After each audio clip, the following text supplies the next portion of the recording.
Господа, всем доброго времени суток. Сегодня расскажу вам, что стучит, грубо говоря, при вывороте руля в правую сторону там, или в левую сторону. Там. Что же может стучать? Такое наподобие пружинного звука, будто бы пружина входит у нас в положение в свое рабочее. Сейчас я вам покажу, в чем проблема. Обратите внимание, вот смотрите, рулевой наконечник должен стоять ровно.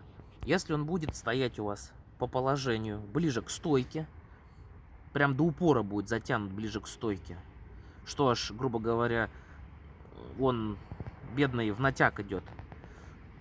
Мне на СТО как-то сделали вот так, затянули его, получается, по часовой стрелке до упора, и он там лунку аж нацарапал, внутри такую лунку, естественно, он и стучал. Также и с правой стороны.